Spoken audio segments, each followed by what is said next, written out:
ॐ तव कथामृतं तप्तजीवनं कविभिरीडितं कल्मषापहं श्रवणमङ्गलं श्रीमदाततं भुवि गृह्णन्ति ये भूरिदा जना। श्री रामकृष्ण वचनामृत परिच्छेद 32।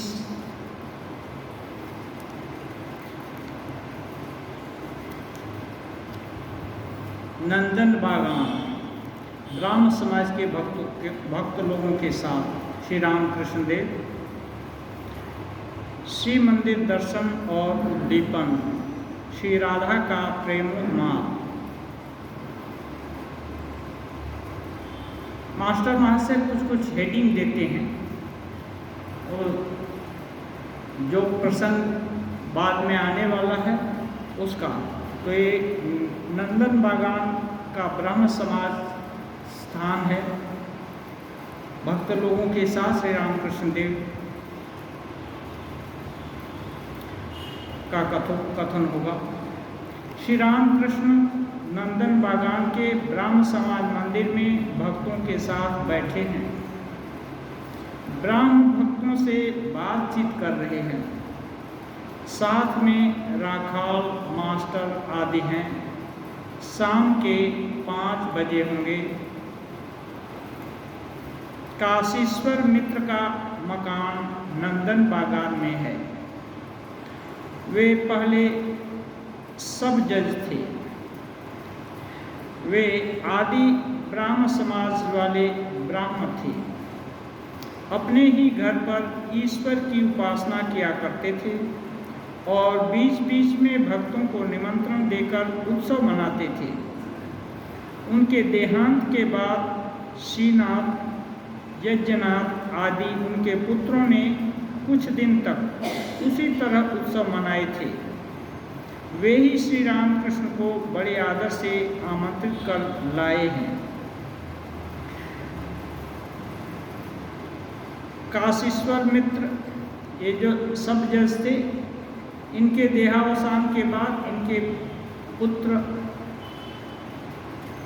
भी वही उत्सव बीच बीच में मनाते थे।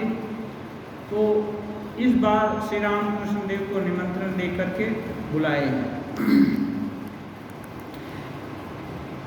श्री रामकृष्ण आकर पहले नीचे के कमरे में बैठे, जहाँ धीरे धीरे बहुत से ब्राह्म भक्त सम्मिलित हुए। रविंद्र बाबू आदि ठाकुर परिवार के भक्त भी इस उत्सव में सम्मिलित हुए थे। रविंद्र बाबू में रविंद्रनाथ टैगोर और वो लोग भी ब्राह्म समाज भक्त थे। वो सब लोग भी आकर वहाँ सम्मिलित हुए।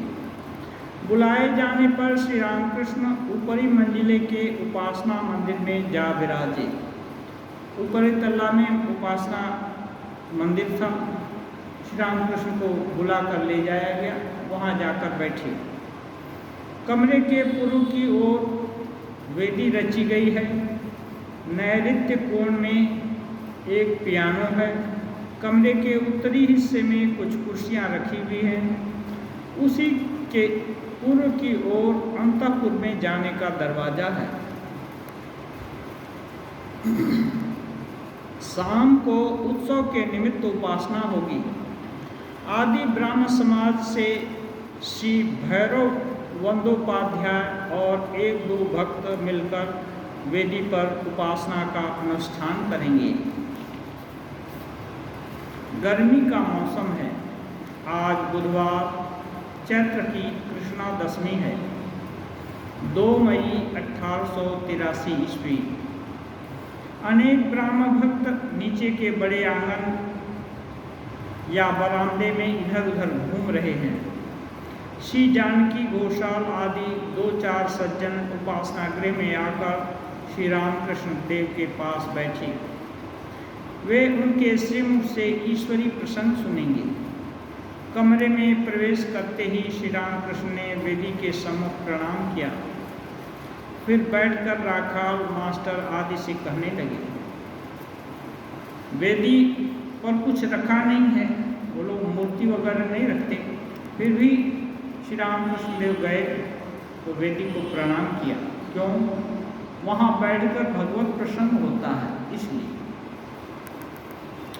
श्री रामकृष्ण कह रहे हैं, नरेंद्र ने मुझसे कहा था समाज मंदिर को प्रणाम करने से क्या होता है?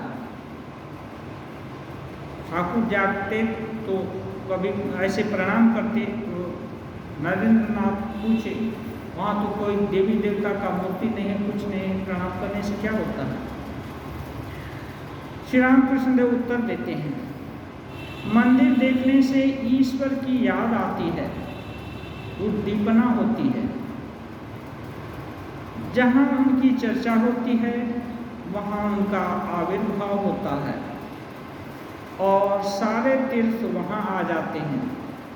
ऐसे स्थानों के देखने से भगवान की याद होती है। जहाँ भगवत चर्चा होती है वहाँ भगवान का आविर्भाव होता है। कैसे आविर्भाव होता है? एक प्रसंग है। यक्ष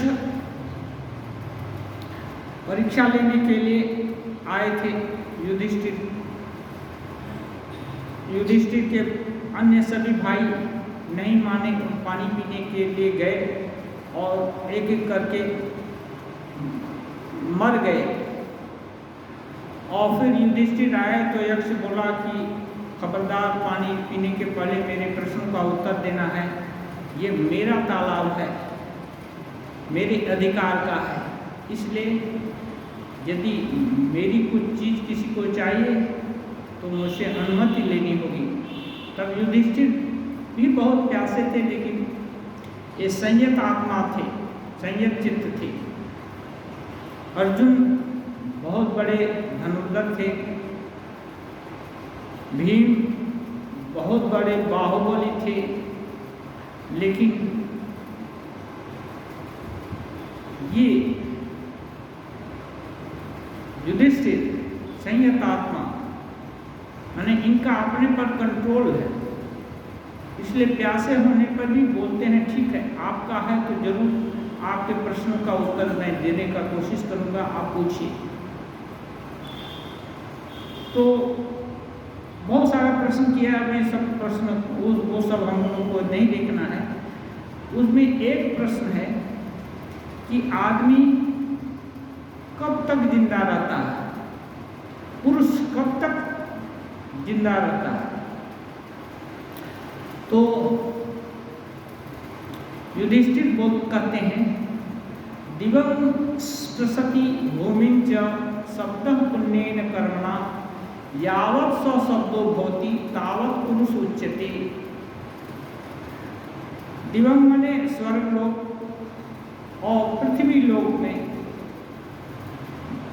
पृथ्वी लोक या स्वर्ग लोक या दोनों में जिसके पुण्य कर्म का कीर्तन या गान या चर्चा जब तक होती रहती है तब तक वो पुरुष जिंदा रहता है। तावत पुरुष उच्यते। पुरुष क्या है? इस संसार में या ब्रह्मांड में ब्रह्म को छोड़कर और कोई वस्तु नहीं है। फिर जिनकी वही ब्रह्म साकार होकर के विभिन्न नर रूप धारण करते हैं या वारा और अन्य नृसिंह आदि रूप भी धारण किए हैं। तो जब तक इन गुणों की चर्चा होती है, ब्रह्म तो निर्गुण है, फिर भी उनको लक्ष्य करने के लिए कुछ कुछ गुणों की अवधारणा की गई है, शास्त्रों में की गई है, आप तो पुरुष लोग भी किए हैं। तो उन गुणों की जब तक चर्चा होती रहती है तब तक वो पुरुष जिंदा है, जिसकी गुणावली होती रहती है वो जिंदा है। तो ऐसे ही बोलते हैं, जहाँ उनकी चर्चा होती है वहाँ वो विराजमान होते हैं। विराजमान इस रूप में होते हैं, भाव राशि के रूप में विराजमान होते हैं। ये क्योंकि उनके ही विशेषणों की का गुणगान हो रहा है या कीर्तन हो रहा है या श्रवण हो रहा है या उनकी चर्चा हो रही है, इसलिए वहाँ विराजमान होते। ऐसे स्थान को नमन किया जा सकता है। क्यों? जैसे ही उसके पास से गुजरते हैं तो सोचते हैं कि ये मंदिर है या उपासना गृह है, यहाँ भगवत प्रसन्न होता है, चर्चा होती है, नमन करके चलते हैं। तो भगवान की उद्दीपना होती है, ईश्वर तत्व की उद्दीपना होती है, इसलिए वहाँ प्रणाम करने में दोष नहीं है, प्रणाम करना अच्छा है। इससे क्या है, खुद को भी एक बार स्मरण होता है। नरेंद्रनाथ को रामकृष्ण देव उत्तर दिए थे, ऐसे स्थानों के देखने से भगवान की ही याद आती है। अच्छा, एक भक्त बबूल का पेड़ देखकर भावाविष्ट हुआ था। उदाहरण देते हैं, एक भक्त बबूल का पेड़ देखा, उसको भावावेश हो गया। क्यों? यही सोच कर कि इसी लकड़ी से श्री राधा कांत के बगीचे के लिए कुल्हाड़ी का बेंट बनता है। श्री राधा कांत का बगीचा और उसके लिए एक कुल्हाड़ी चाहिए, उसको कुल्हाड़ी काट पीट करना पड़ता है बगीचा का सेवा करने के लिए। तो राधा कांत के बगीचे में ये बबूल के बेंट की कुल्हाड़ी बेंच लगता है उसके कुल्हाड़ी के साथ, इसलिए उसको उद्दीपना हुई और राधा कांत जी का स्मरण करने लगा। ऐसे ही जिसका जो प्यारा है, उसका कोई भी पशु, उसका पालित पशु हो या कुत्ता हो या कुछ भी दिखाई देने से उसकी याद आती है। कहते हैं, किसी और भक्त की ऐसी गुरु भक्ति थी कि गुरु जी के मोहल्ले के एक आदमी को ही देखकर भाव से तर हो गया। उसका इतनी भक्ति है कि सुना कि उस मोहल्ले से एक व्यक्ति आया है जिस मोहल्ले में उसके गुरु जी निवास करते हैं, और ऐसी बात की धारणा होते ही वो गुरु भक्ति से तरबतर हो गया। माने उद्दीपना जैसे भी हो, वो योग्य है, वहाँ उसको श्रद्धा दिया जा सकता है, उसको नमन किया जा सकता है। मेघ देखकर, नील वस्त्र देखकर अथवा एक चित्र देखकर श्री राधा को श्री कृष्ण की उद्दीपना हो जाती थी। श्री राधा कृष्णगत प्राणा है, सब समय कृष्ण का ही चिंतन हो रहा है, और ये क्या है, ये स्वभाव हो जाता है, जोड़ करके नहीं करना पड़ता। ऐसे ही साधक जब साधना की उच्चावस्था में आरूढ़ होता है तो अपने आप भगवान की याद आती है, जोड़ करके करना नहीं पड़ता। प्रारंभिक अवस्था में जोड़ करके करना पड़ता है, जो कर रहे हैं विषय चिंतन होने लगता है और दुनिया भर का काम काज ये सब याद आ पड़ता है। लेकिन जब उच्च अवस्था में चला जाता है साधक, फिर उसको कोशिश करके नहीं करना पड़ता है। इसको श्री रामकृष्ण देव अन्यत्र बोले हैं, अनुकूल वायु।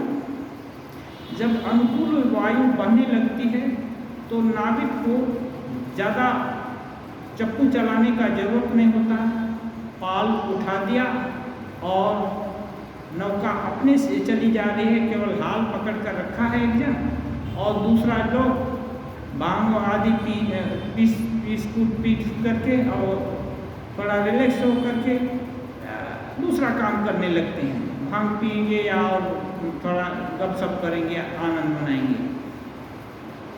तो अनुकूल वायु बहने से फिर मेहनत करने की उतनी ज़रूरत नहीं होती है। ये ऐसा साधक के जीवन में भी है। तो राधिका जी को ऐसा हो गया था कि श्री कृष्ण का चिंतन करते करते, क्योंकि राधिका श्री कृष्ण से अभिन्न है, अभिन्नता का बोध जब जीव को हो जाता है कि परमात्मा से मैं अभिन्न हूँ, तो फिर अपना स्वरूप से वो विच्युत नहीं होना चाहता है। तो मानो राधिका उनकी ही शक्ति है, दूसरा रूप धारण किया है, लेकिन स्वरूप का चिंतन करते ही फिर श्री कृष्ण गत प्राणा हो गई। तो अब उनका रंग, उनके शरीर का रंग है नीलकांत मणि के जैसा। तो नीला वस्त्र देख लिया या मेघ देख लिया या यमुना जी को देख लिया तो उद्दीपना होती है कि आहा, श्री कृष्ण ऐसे ही हैं। ये सब चीज़ें देखकर वे कहाँ कृष्ण कहकर बावली सी हो जाती थी। कृष्ण कहाँ है ये सोच करके कि मानो पगली हो जाती है। हाँ, ऐसा काला देखा नहीं कि कृष्ण की याद आई और कहाँ कृष्ण है। घोषा एक भक्त पूछ रहे हैं, उनका उन्माद तो अच्छा नहीं, कोई पगला जैसा हो जाए किसी की याद में, ये तो अच्छा नहीं है। साधारण लोग तो इसको पगलामी भी बोलते हैं।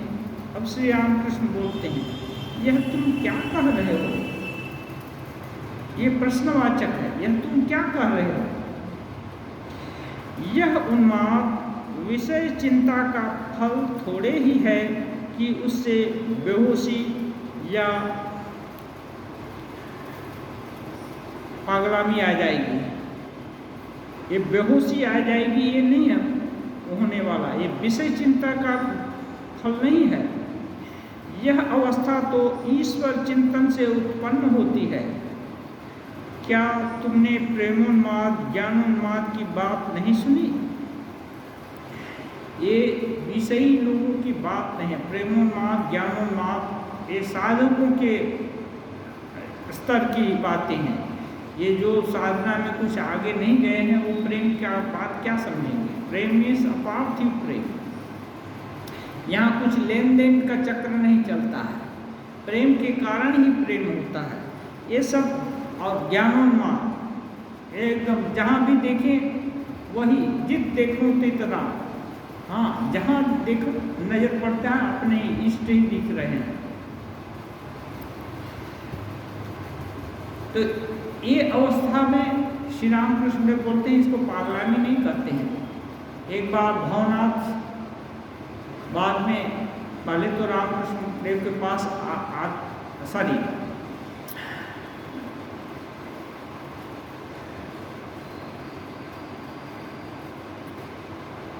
भवनाथ नहीं, ये ब्राह्मण समाज के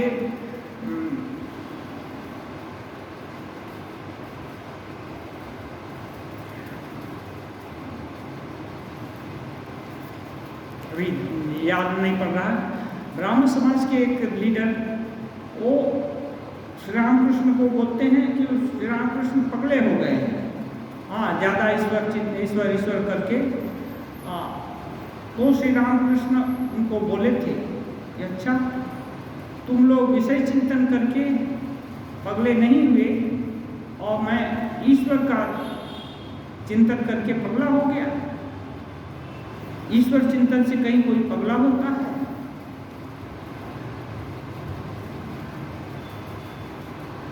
उनका अभी इस समय तुरंत नाम याद नहीं पड़ रहा है। तो ऐसी बात होती है, ईश्वर चिंतन से आदमी पगला नहीं होता है। श्री रामकृष्ण देव एक बार नरेंद्र नाथ को पूछे थे, अच्छा मानो शहद है ना, ये जो शहद का बड़ा एक पात्र है और उसमें और तुम चींटी है, तो कहाँ से बैठकर शहद पिएगा? तो नरेंद्रनाथ कहते हैं कि मैं किनारे पर होकर धीरे से मुंह आगे बढ़ाकर और शहद पीऊँगा, जिससे कि गिर न जाऊं, नहीं तो शहद में गिर जाने पर क्या होगा? मृत्यु निश्चित।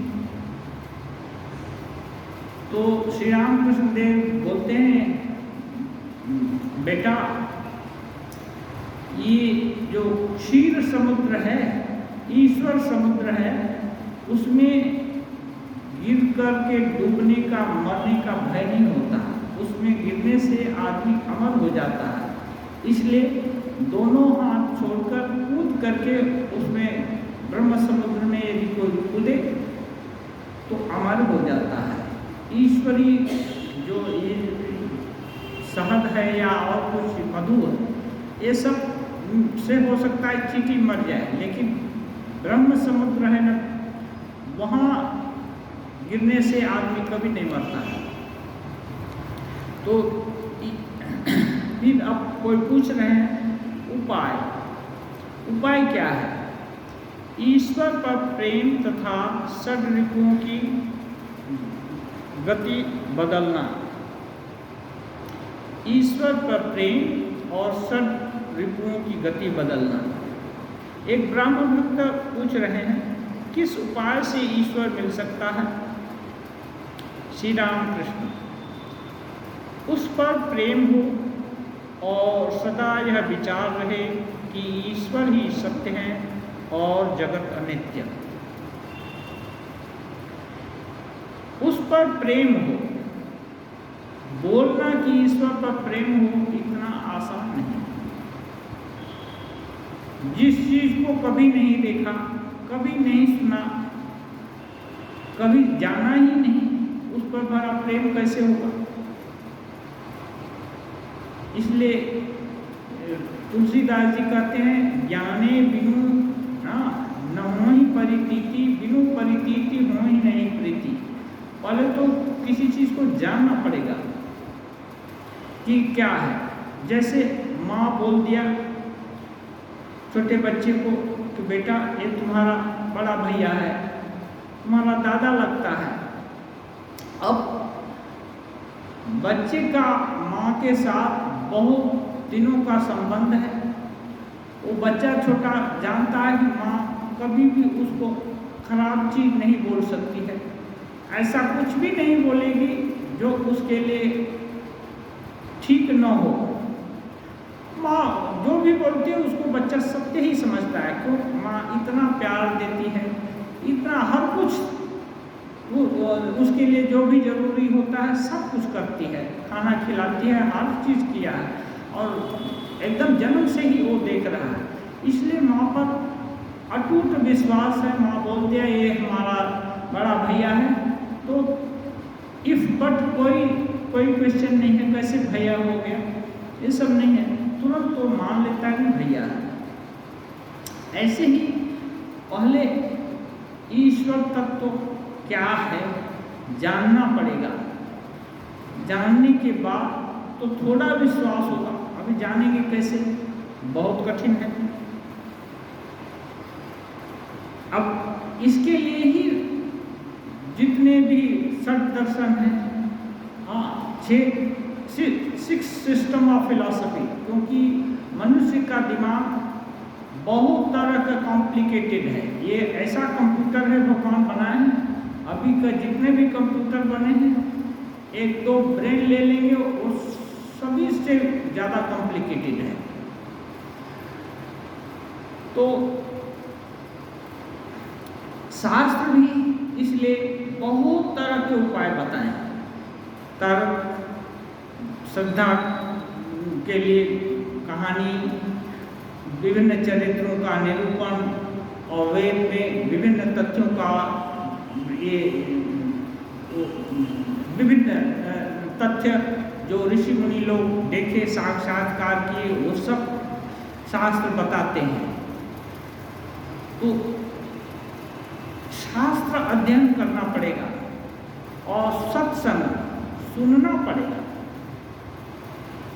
जब भगवान के विषय में सुनते सुनते एक इकट्ठा होकर के एक मंडली बना करके सुनने से क्या है, हर एक दूसरे की उपस्थिति से वो जो विषय, जिस विषय की चर्चा हो रही है वो विषय मानो ये होता है कि नहीं, यदि गलत होता तो दूसरे लोग क्वेश्चन उठाते, तीसरे लोग प्रश्न करते, नहीं प्रश्न कर रहे हैं इसका मतलब ये ठीक होगा।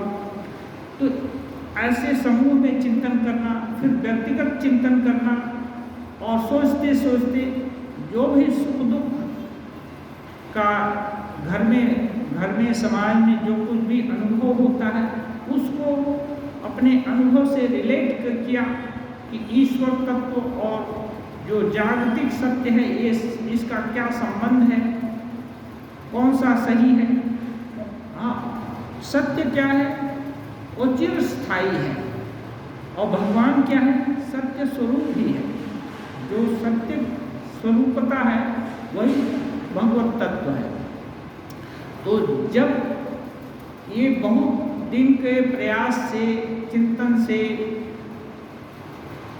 सुख दुख का जो झेलना है उसका अनुभव का उपयोग करके जब रिफाइन हो जाएगा, साधक समझ लेगा नहीं कोई ऐसी शक्ति है जो कि हम सबसे थोड़ी भिन्न है, और उसी के कारण हमारी भी सत्ता है।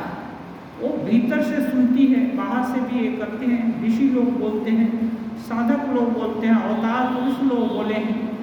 तो इन पर यदि विश्वास हो जाए किसी भी प्रकार से, जब विश्वास हो जाएगा तभी प्रेम होगा।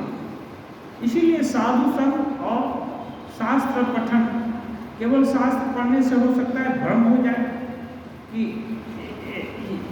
इस चीज़ का मतलब ये है, लेकिन समूह में यदि पठन होता है, पढ़ते हैं या विचार करते हैं और प्रश्न उत्तर होता है तब वो क्लियर हो जाता है। अब उसके बाद यदि प्रेम होता है तो उनकी याद, जब एक प्रेम हो गया भगवान के किसी रूप से, स्वरूप से, तब उनकी याद बार बार स्मरण करना होगा। तो यही श्री रामकृष्ण देव बोलते हैं, उस पर प्रेम हो और सदा यह विचार रहे कि ईश्वर ही सत्य और जगत अनित्य। इस संसार में दो ही चीज है पूरे निखिल ब्रह्मांड में, एक ईश्वर और दूसरा जगत। जगत माने, जगत बोलते हैं एक जो कि उत्पन्न होता है उसको जगत बोलते हैं, जो जन्म लेता है उसको जगत बोलते हैं। तो ये सब चीज ही जन्म ले रहा है। इवन पृथ्वी, चंद्र, सूर्य, ग्रह, नक्षत्र हैं, ये भी कितने विलय को प्राप्त हो रहे हैं, कितने बन रहे हैं। तो जो कुछ भी बन रहा है वो जगत के अंदर है। तो ये जगत है जो उत्पन्न हुआ है वो तो खत्म होने वाला है, लेकिन ईश्वर ऐसा चीज है जो सबके अंदर रहते हुए भी, खत्म होने वाली चीजों के अंदर रहते हुए भी खत्म नहीं होता, उसका अस्तित्व खत्म नहीं होता। तो ऐसी चीज पर यदि विश्वास हो जाए तब उनका चिंतन, उसका चर्चा, और ऐसे करते करते चर्चा और चिंतन और प्रेम दोनों एक दूसरे के पूरक हैं। प्रेम होने के बाद चर्चा करेंगे ये बात नहीं है, और चर्चा होने के बाद प्रेम होगा ये भी बात नहीं है। जिसके प्रति कुछ भी श्रद्धा न हो, विश्वास न हो, तो लगाव न हो, भला उसकी चर्चा क्यों करेंगे, क्यों करेंगे। इसलिए एक दूसरे के पूरक है, प्रेम भी करना पड़ेगा और चर्चा भी करनी पड़ेगी, विचार भी करना पड़ेगा, और अच्छा है तो दिल में उसको अपना बना लेने का प्रयास करना होगा। जब अपना बन गया फिर तो इसी को बोलते हैं अनुकूल वायु, फिर राधा के जैसा दिखने लगेगा। कुछ भी दिखा, मंदिर दिखा, कोई भी पूजा स्थल दिखा तो भगवान का उद्दीपन होगा। कोई जरूरी नहीं है कि भगवान का यही रूप हो। कोई भी रूप देखने से वो उद्दीपन होता है, क्योंकि साधक जानता है आफ्टर ऑल सभी एक ही तत्व है। भगवान ठाकुर बोलते हैं, कोई पानी बोलता है, कोई वाटर बोलता है, कोई एक्वा बोलता है, कोई जल बोलता है, लेकिन है तो एक ही चीज़। ऐसे ही ईश्वर एक ही है, भगवत तत्व एक ही है, लेकिन विभिन्न नाम से पुकारते हैं। इसलिए जहाँ भी ऐसा स्थल हो या ऐसे धर्मात्मा महात्मा दिखें तो जस्ट नमन करते हैं। वो सामने से नहीं देखकर बगल से जा रहे हैं तब भी नमन करते हैं, इसलिए कि भगवान का याद आता है। पीपल का पेड़ ही सत्य है, फल तो 2 दिन के लिए है। जो पीपल का पेड़ बोलते हैं सत्य है, माने ज़्यादा दिन तक रखता है, उसका फल थोड़े दिन के लिए होता है, फलता है और गिर जाता है। इसलिए जो भी फल दिख रहा है संसार मानो फल, ये फल सत्य नहीं है, इसके पीछे जो सत्ता है वो सत्य है। और वो किसी के विनाश पर कितना भी एटम बम, परमाणु बम या जो कुछ भी गिरे, उससे इसका कुछ विनाश नहीं होता। नैनं छिन्दन्ति शस्त्राणि नैनं दहति पावका न चैनं क्लेदयन् त्यापो न शोषयति मारुतः।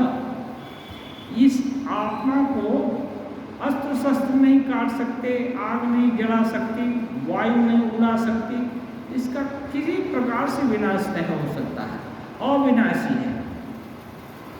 और जो अविनाशी है वही सत्य है, बाकी तो असत्य ये हो गया, 2 दिन के लिए हो गया, 2 दिन वाला सत्य नहीं हो सकता।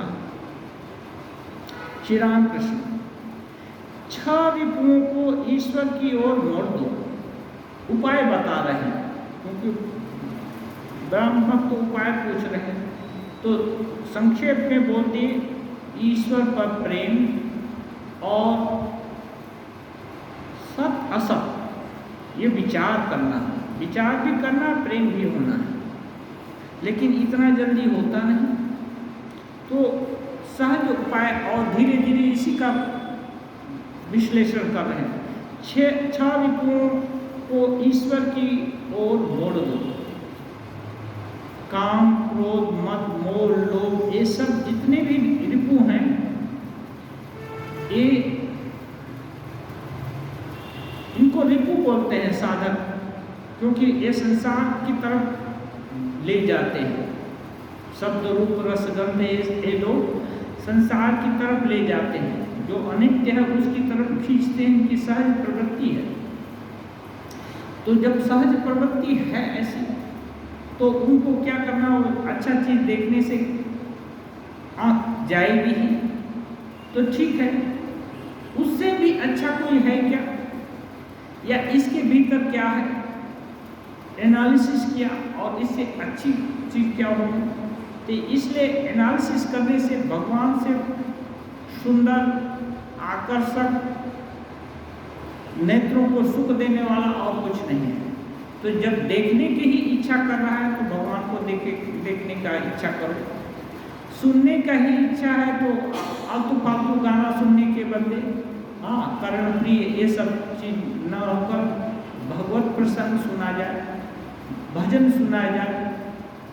ऐसे ही हर सोचने से ही यदि मन संकल्प विकल्प हर समय करता ही रहता है, कुछ न कुछ सोचता रहता है, तो क्यों न भगवान के विषय में सोचे। भगवान का ही इसलिए बोलते हैं, एक पंचदशी है, एक बड़ा अद्वैत वेदांत का विद्यारण्य मुनि लिखे हैं, उसमें है तत्चिंतनम तत्कथनम, उनका चिंतन करो, उनका ही कथन करो। अन्योन्यं तत्प्रबोधनम, उनका ही इस तरफ से उस तरफ से सभी तरफ से उनका ही विचार, प्रबोधन। अन्योन्यं तत्प्रबोधनम तदैक परत्वं च, और उनकी ही तदैक परता माने कोई किसी के पीछे लगा रहता है ना, जैसे कोई किसी को पेट भूख लगी है तो खाने के पीछे दौड़ेगा। तो ऐसे ही जिसको ब्रह्म का चिंतन होगा, तदैक परत्वं च ब्रह्माभ्यासम विदुर्बुधा। हाँ, उनको ही सोचो, उनके ही विषय में कहो, उनके ही विषय में जैसे भी करके प्रबोधन इधर से उधर से, और उनके ही पीछे लगे रहो। तो ये क्या है, इसको बोलते हैं ब्रह्माभ्यास, माने हर तरह से भगवत चिंतन, चाहे जैसे भी हो।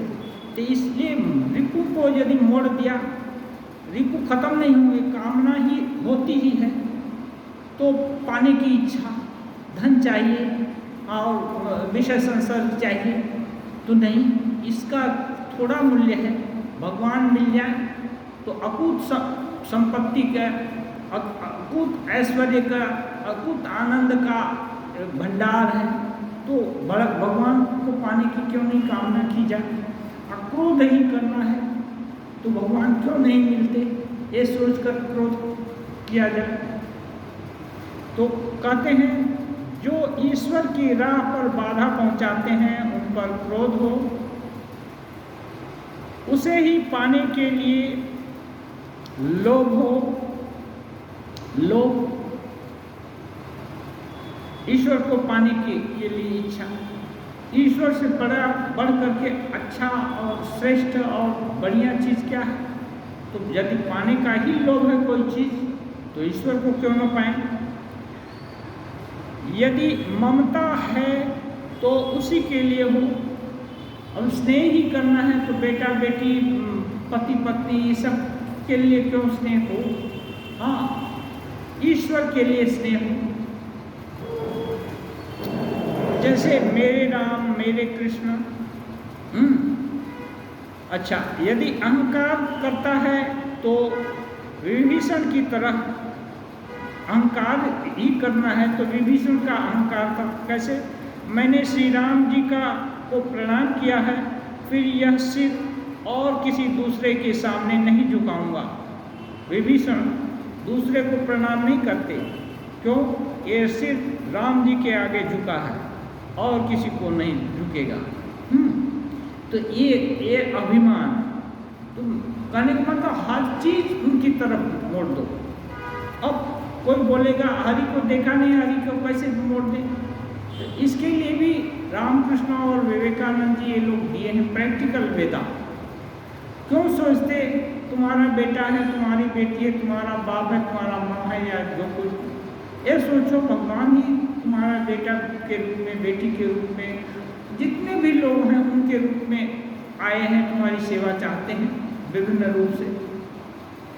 तो यदि ऐसा चिंतन किया जाए तो राम हरि की ही से का चिंतन होगा। धीरे धीरे करके बेटा बेटी और बाकी रिलेशन है, ये धीरे धीरे करके वो उनका अस्तित्व कम हो जाएगा। भगवत अस्तित्व विविध रूप से अच्छा जाज्वल्यमान होकर के प्रकाशित होगा। तो इसलिए इसको मोड़ को फिराने के लिए जैसे अपना मन माने, क्योंकि हम लोग का मन बहुत कॉम्प्लिकेटेड है, एक तरह से नहीं मानता। कभी उसको शासन भी करना पड़ता है, डांट फटकार भी लगानी पड़ती है, कभी अच्छा बुरा जिस तरफ वो जाना चाहता है विषय की तरफ या संसार की तरफ, उसकी अनित्यता का, उससे दुष्परिणाम का फल भी दिखाना पड़ता है।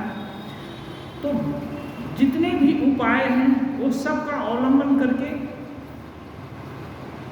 जरूरत है कि मन को ईश्वर की तरफ उनका ही चिंतन हो, उनका ही मनन हो, उनको ही लेकर जो कुछ होना है हो। इसको ईश्वर परता कहते हैं। ब्रह्म भक्त पूछ रहे हैं, यदि ईश्वर ही सब कुछ करा रहा है तो मैं पापों के लिए उत्तरदायी नहीं हूँ। ये प्रश्न कर रहे हैं। सभी कुछ ईश्वर ही करा रहे हैं, ये भी एक मान्यता है। और अंत में जब देखते हैं कि हमारा सामर्थ्य कुछ नहीं हो कर पा रहा है, अपने सामर्थ्य का जब सीमा का बांध टूट जाता है। एक शेर है, कभी कभी हम बोले भी हैं, इंसान के अज़्म और हिम्मत से जब दूर किनारा होता है, तूफान में टूटी किश्ती का भगवान सहारा होता है। आजकल बड़ी बड़ी नौका चल रही है, एक जहाज थी टाइटैनिक, वो भी तो नष्ट हो गई। हाँ, उसके बनाने वाले बोस्ट करते थे कि नहीं इसका कभी कुछ नुकसान नहीं होगा, ये नहीं होगा। तो हर चीज़ ही नष्ट होती है। तो जिस समय नष्ट होने का होता है, उस समय यदि किसी का के शरीर में प्राण है, तो उस समय तो जरूर भगवान की याद आती है कि हे भगवान तुम बचाओ तो बचेंगे। हाँ, अंतिम समय में उनका ही आता है और वो वही भरोसा होते हैं। तो ये कह रहे हैं सब कि यदि ईश्वर की ही इच्छा से सब कुछ होता है, तो फिर पाप के लिए उत्तरदायी हम क्यों हैं? श्री रामकृष्ण हंसकर कहते हैं, दुर्योधन ने वही बात कही थी। दुर्योधन है ना, दुर्योधन, हाँ, दुर्मति, जो कुछ भी है वो अच्छा भी जानता है बुरा भी, लेकिन करेगा खराबी। तो दुर्योधन का कथन है, त्वया ऋषिकेश हृदि स्थितेन यथा नियुक्तोस्मि तथा करोमि। हे ऋषिकेश, कृष्ण का मन भी जानता है कि भगवान ही कृष्ण के रूप में अवतीर्ण हुए हैं, फिर भी वो बोलता है, हे ऋषिकेश, तुम मेरे हृदय के अंदर रह करके जैसे जो कराते हो वही तो करता हूँ। हाँ, जो कराते हो, मुझको दुष्ट बुद्धि दिए हो तो मैं दुष्टता ही करता हूँ।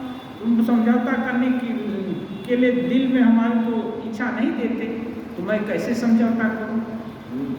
दिल में है कि नहीं, मैं कुछ नहीं दूंगा।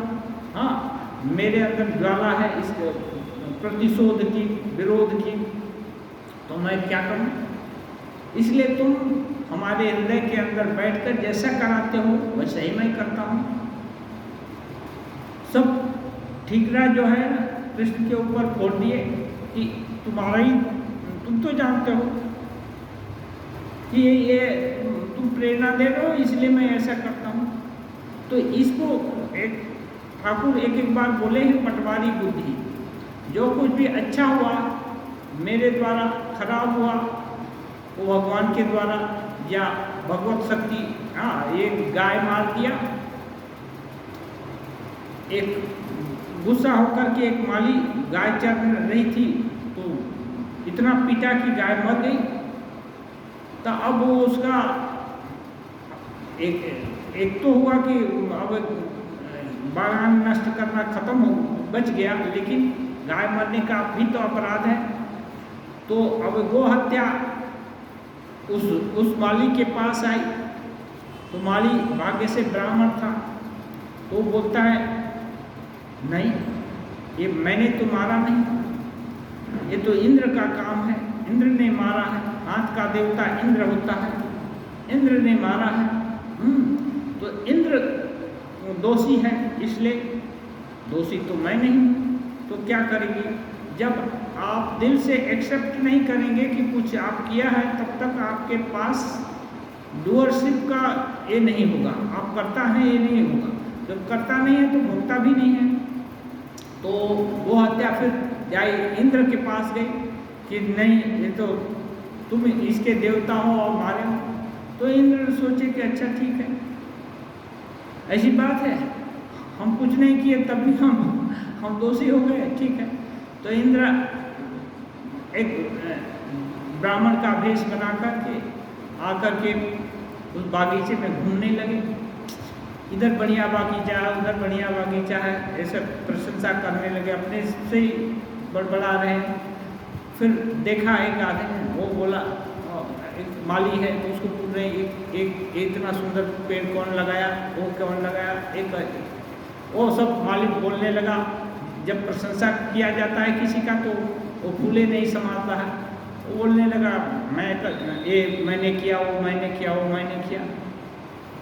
तो इंद्र तो जानते हैं गाय कहाँ मरी पड़ी है, हाँ, लेकिन ये उधर नहीं जाना चाहता, लेकिन वो बहाना लगा करके उधर उसकी तरफ ले गए और बोले हाँ ये गाय कैसी मरी, इसको किसने मारा? तब वो ब्राह्मण बोला ये तो इंद्र ने मारा। तब इंद्र अपना रूप दिखाए, इतना सब चीज तुमने किया और हाँ, और ये मारने का काम इंद्र ने किया, ये मैंने चालबाजी करते हो, चालाकी करते हो। तब तो इंद्र का रूप देखकर ये डरा, जैसे ही डरा कि नहीं ये तो दोस्त तो अपना ही है, जैसे ही स्वीकार किया तुरंत वो हत्या जा करके उसके अंदर चली, माली के अंदर आ गई।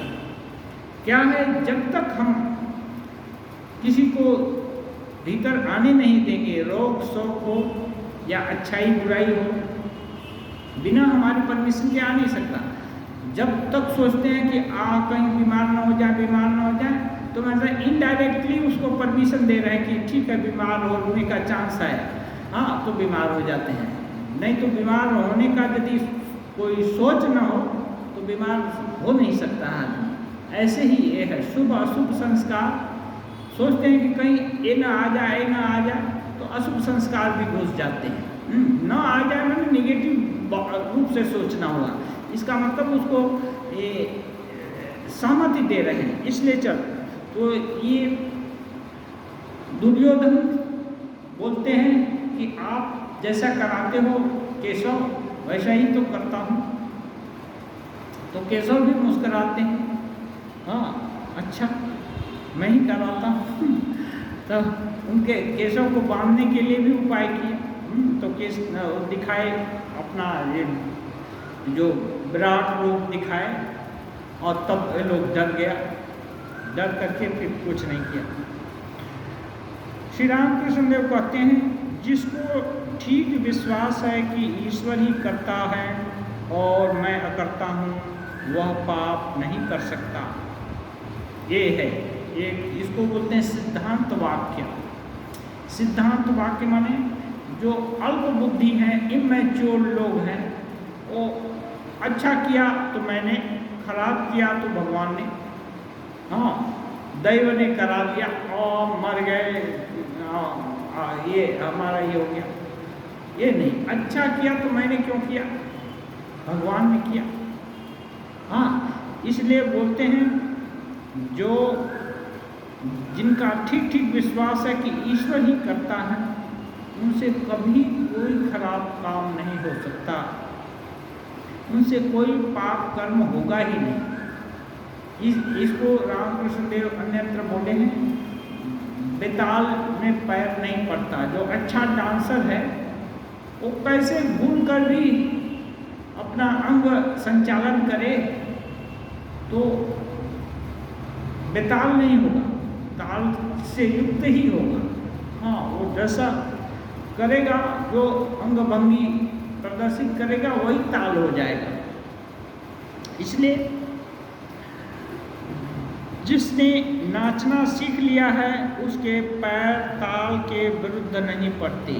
ये कह रहे हैं जिसने नाचना सीख लिया है, ठीक से नाचना जानता है और नाचने में रुचि है, उसमें अच्छा लगता है, उसको बेताल कभी नहीं पड़ेगा उसका पैर। ऐसे ही जिसका पूरा विश्वास हो गया है कि भगवान ही करता है, अपनी पूरी सामर्थ्य की एनालिसिस कर लिया है और दिन रात सोच चुका है कि नहीं ईश्वर के द्वारा ही मैं नियोजित हूँ, उनकी ही शक्ति से चल रहा हूँ, उनकी ही शक्ति से मेरा उत्कर्ष और अपकर्ष दोनों ही हो रहे हैं, तो फिर वो उससे भगवान खराब काम नहीं करा सकते। उसका पैर ठीक ठीक उसको, उसी को बोलते हैं योग क्षेमम वहाम्यम। ऐसे लोग जो भगवान के आश्रित होते हैं, भगवान भी उनके सहारा होते हैं,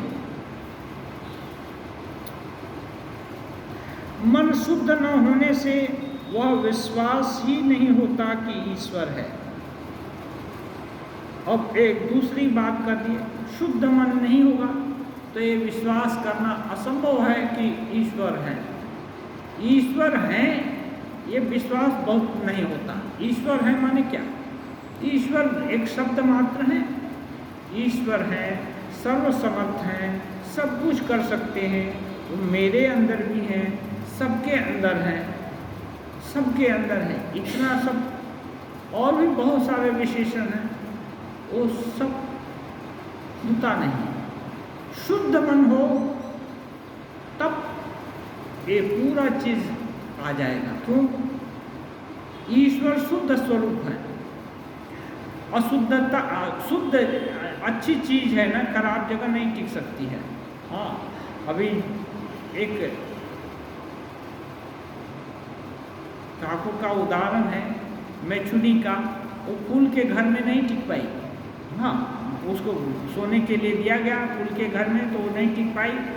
फिर क्या किया, अपनी उसकी टोकरी थी उस पर जल छीटा और फिर उपाय नहीं है तो उसको नाक के सामने रखा तो उसको नींद आई। तो ऐसे ही उसका उल्टा भी, जो फूलों के साथ रहता है वो फिर गंदगी में नहीं रह सकता है, उसको वहाँ नींद नहीं आएगी, वहाँ रहना नहीं होगा। तो ऐसे ही जिसका शुद्ध मन नहीं है वो शुद्ध आत्मा, विशुद्ध आत्मा, भगवान का संस्पर्श, उनका चिंतन कर ही नहीं सकता है। श्री रामकृष्ण उपासना मंदिर में एकत्रित भक्तों को देख रहे हैं और कहते हैं, बीच बीच में इस तरह एक साथ मिलकर ईश्वर चिंतन करना और उनके नाम गुण गाना बहुत अच्छा है। ये कह रहे हैं, देखिए, एक साथ सब लोग मिलकर ईश्वर चिंतन करना, यानी ज़्यादा लोग मिलकर ईश्वर चिंतन करना, तो क्या है, इससे एक के द्वारा दूसरे को उद्दीपन होता है। अकेले अकेले जो सभा प्रार्थना जो कुछ भी घर में करते हैं, वो अपना ही संस्कार उसके चारों तरफ, अपने चारों तरफ घूमता है, उसी से हम प्रभावित होते हैं। लेकिन जहाँ बहुत लोग इकट्ठा होकर के भगवत चिंतन करते हैं, सभी एक ही बात, विषय चिंतन वहाँ नहीं करते, तो वहाँ ध्यान, जप या भगवत चिंतन ऑटोमेटिक करने में सहूलियत होती है और अच्छा लगता है। और फिर वहाँ से जाने से लगता है कि अच्छा, वहाँ तो बहुत अच्छा था, हाँ कितना सुंदर परिवेश था। हाँ, एक अनुभूति होती है, एक अभाव जैसा लगता है कि नहीं, अरे वहाँ फिर जाएंगे, वहाँ तो बहुत अच्छे थे हम लोग। हाँ, इसलिए रामकृष्ण देव बोलते हैं, ईश्वर चिंतन, एक साथ मिलकर ईश्वर चिंतन करना और उनका नाम गुण गान करना। नाम गुण गान माने वही विभिन्न नामावली है वो गान करना, या उनके संबंधित, जैसे अभी उनकी बातों का पाठ हो रहा है, ऐसे ही विभिन्न शास्त्र हैं, शास्त्र श्रवण करना, शास्त्र के ऊपर बोलना, तत्कथनम तत्चिंतनम अन्योन्यम तत्प्रबोधनम तदैक परत्वं च। ये सब उनका कथन, उनका चिंतन, उनका वर्णन, सब ये सब इसको बोलते हैं अभ्यास। ये बहुत अच्छा है। परंतु संसारी लोगों का ईश्वरानुराग क्षणिक है। अब दूसरा एस्पेक्ट बोल रहे हैं, परंतु संसारी लोगों का ईश्वरानुराग क्षणिक है। संसारी लोग, भागवत कथा होती है, विभिन्न रामायण कथा होगी और बहुत सारा उत्सव जलसा होता है, उसमें इकट्ठा होंगे, बहुत भक्ति से सेवा भी करेंगे, सब कुछ करेंगे, लेकिन वहाँ से हटते ही वो दूसरे आदमी हो गए। तो यदि वहाँ से हटते ही दूसरी सब प्रवृत्तियाँ आ जाती हैं, तो इसका मतलब समझना पड़ेगा कि संसारित्व, अभी संसारी होने का गुण जो है वो कम नहीं हुआ है, वो एकदम गजगज कर रहा है। बंगला में बोलते हैं गज गज कर, पूरा ऐसे ऐसे कर रहा है, तो वो तब क्या उपाय है? उपाय करना पड़ेगा कि अपना जो भी अपनी कमी है उसको धीरे धीरे दूर करने का प्रयास करना होगा। कोई ज़रूरी नहीं है कि हमारी कमी है तो हम खराब हैं। ईश्वर ने ही सबको बनाया, अच्छा बुरा जो भी है। हम अभी प्राइमरी कक्षा में पढ़ने के लिए भर्ती हुए हैं, तो कोई ज़रूरी नहीं हम PhD वाले को देख करके अपना माथा फोड़ेंगे, कोई ज़रूरी नहीं। हम प्राइमरी से ही शुरू करेंगे, निष्ठा से शुरू करेंगे। हमको आज होश हुआ कि नहीं, हमारे को भगवान ऐसे ही बनाया है, हमारी ये सब दुर्गुण है, ये हम उन्नत नहीं हुए तो कोई बात नहीं, लेकिन हम उन्नत होना चाहते हैं। यदि ये संकल्प हो जाए कि नहीं हम उन्नत होंगे, तो हमारा इतिहास रहा है, बहुत बेजोड़ इतिहास रहा है। मूर्ख लकड़हारा ना कालिदास हो गया है। मूर्ख कालिदास इतने विद्वान हो गए, और दस्यु रत्नाकर ऋषि वाल्मीकि हो गए हैं। अंगुलीमाल डकैत महात्मा बन गया है। हाँ, तो यहाँ संभावना नकारा नहीं जा सकता। और तुलसीदास जी कितने गृहस्थ और कामुक व्यक्ति थे, कितने गोस्वामी तुलसीदास हो गए, संत शिरोमणि तुलसीदास हो गए। तो बहुत सारे संत महात्मा का देखेंगे चरित्र इतना उज्ज्वल है। इसलिए ये सब अपनी कमी को देख करके ऐसा सोचना कि हमारा कुछ नहीं होगा, हम इसी को लेकर के सारा जिंदगी बिता देंगे, ऐसी बात नहीं है। जब होश आया तभी से हम उन्नत होने का प्रयास कर सकते हैं। लेकिन श्री रामकृष्ण देव सबका लक्षण बता रहे हैं। संसारी का लक्षण क्या है, उन्नत इसका लक्षण क्या है। तो ये सब हम लोग सुन करके सोच करके हम देख सकते हैं कि हम किस अवस्था में हैं। जहाँ हैं वहाँ से और आगे बढ़ने का कोशिश करेंगे। यदि सही सादा दिल में संकल्प हो गया है कि नहीं हम अपनी अवस्था को सुधारेंगे, तो आत्मा में अनंत शक्ति है। हाँ, वो क्या नहीं हो सकता है। श्री रामकृष्ण देव कहते हैं माँ अमार आनंदमयी इच्छा जगत प्रसव की है, उनकी इच्छा होने से क्या नहीं कर सकती हैं। तो ईश्वर की इच्छा से हर कुछ संभव है। इसलिए ईश्वर पर जिसका विश्वास हो गया और अपना संकल्प है कि नहीं हम आगे बढ़ेंगे इस रास्ते पर, उसके लिए कोई विघ्न बाधा उसको दबा नहीं सकती है। देरी भले हो सकता है, तो देरी को कोई बात नहीं। साधक जन्म जन्म साधना करने के लिए, लगे रहने के लिए तत्पर होता है। वह उतनी ही देर तक ठहरता है, बोलते हैं क्षणिक है। हाँ, उतनी ही देर तक ठहरता है जितना तपाए हुए लोहे पर पानी का छिड़काव।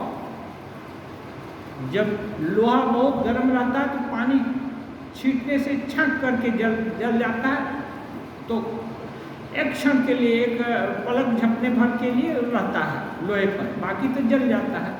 ऐसे ही बोलते हैं विषयी लोगों का ईश्वर अनुराग है। अब लेकिन ऐसा है, वो सोच ले कि नहीं इसमें परिवर्तन लाना है तो अवश्य होगा। बहुत सारा उदाहरण है।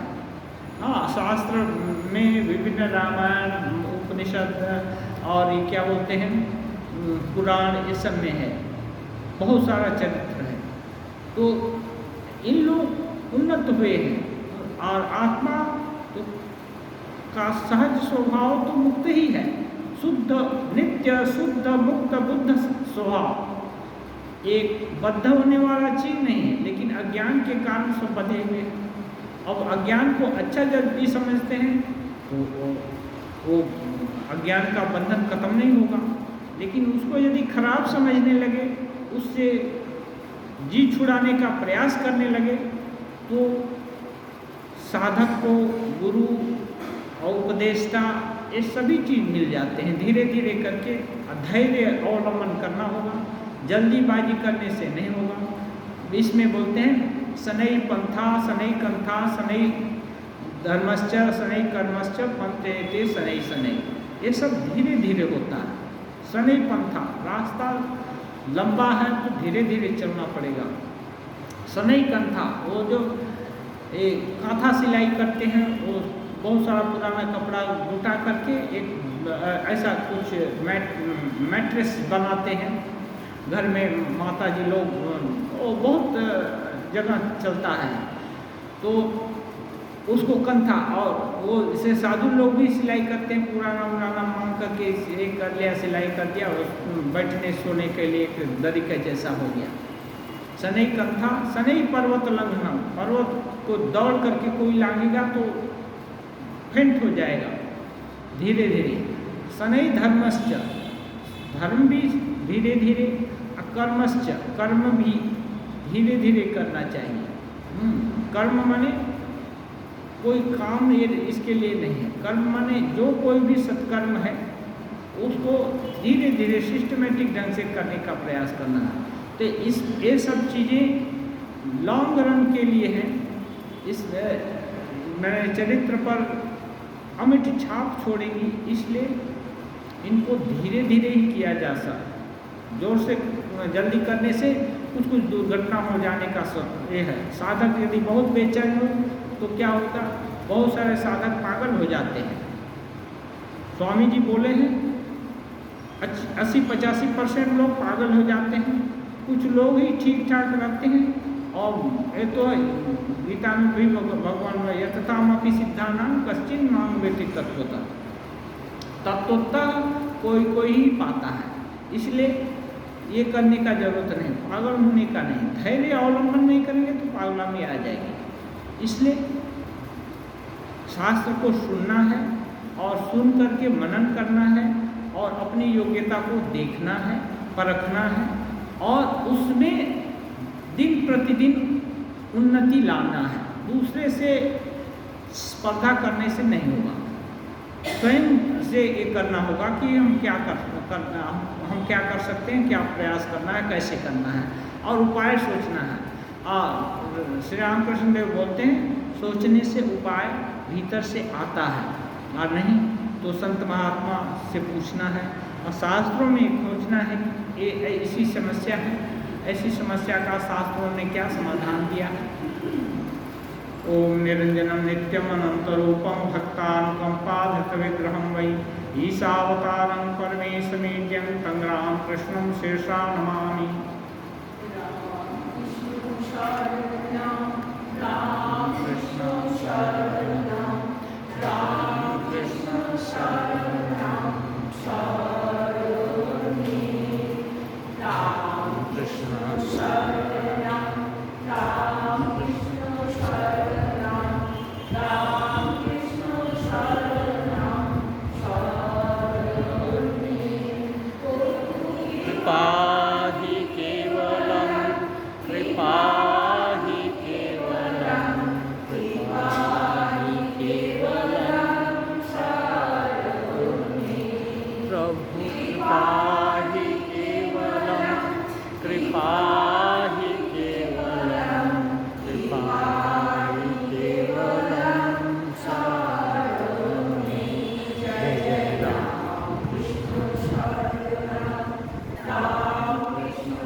शरणागतहं